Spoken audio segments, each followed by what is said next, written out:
You ever wonder how people achieve that really cool type-on effect? It's actually pretty simple, and today I'll teach you how to do that in Adobe After Effects. Okay, so now the first thing we're going to do is we're going to create a new composition. So we're going to go to Composition, New Composition.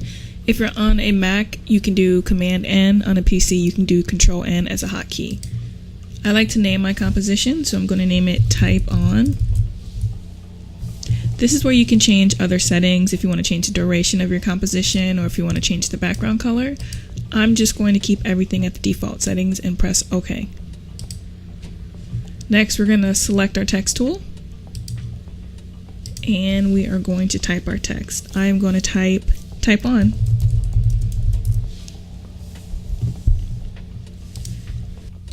Now I'm going to toggle down from my text layer and I'm going to select Animate and I'm going to choose Opacity. Now under Range Selector 1, I'm going to bring the percentage of opacity down to 0.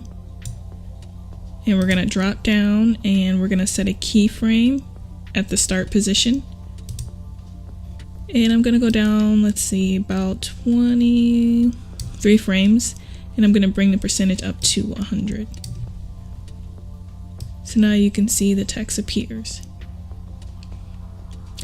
Now one thing you'll notice is that as the P appears, the E begins to appear.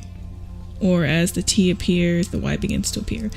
We want this to be a harder transition, so to fix that, we're going to go down to Advanced, Smoothness, and we're going to take it from 100 to 0%. So now everything animates on individually. And that's it for the text. Okay, so now the next thing I'm going to do is create our cursor. So I'm going to go to Layer, New Shape Layer. And I like to name my layer, so I'm just going to right click this and type cursor. Perfect. Now I'm going to make sure my rectangle tool is selected and I'm going to click and drag to create my cursor. Perfect. Now I'm going to just go down to the beginning and we're going to drop down from rectangle 1, rectangle path 1, and we're going to set a keyframe at 0 for position.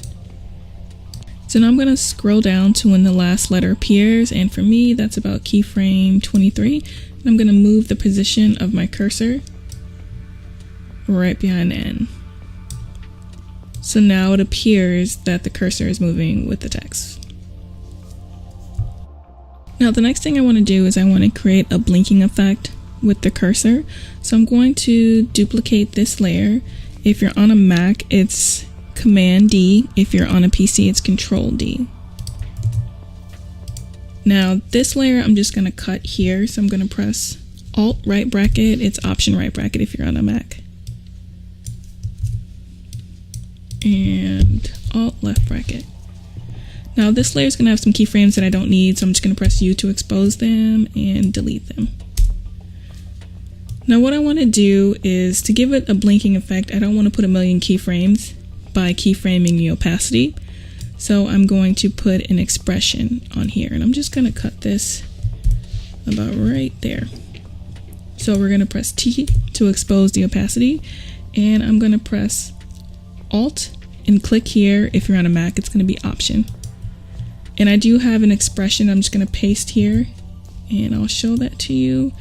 And I will place this in a description so you can copy and paste it as well if you would like to use it. So what that's going to do is just going to give it that blinking effect. Now another thing that I like to do is when I do have motion, I like to use motion blur. I do have it enabled for my composition so I can view it, but I don't have it on any layers. So with this layer, since there's movement, I'm just going to click here and now you're going to see it gets a little blurry, so that's the motion blur. Perfect. So just going to preview and there is your type on text. Very simple. Now the next thing I like to do is I typically like to use sound effects, and I do have a subscription with Audio Blocks. You pay an annual fee and you get unlimited sound effects and music. So if you use sound effects a lot, it's definitely worth it. It'll save you a lot of money. I'm just going to import that. So search for my sound effect, keyboard type. I'm just gonna drag it and drop it. Now the typing stops here, so I'm just gonna cut the sound there. Oop. And going to preview.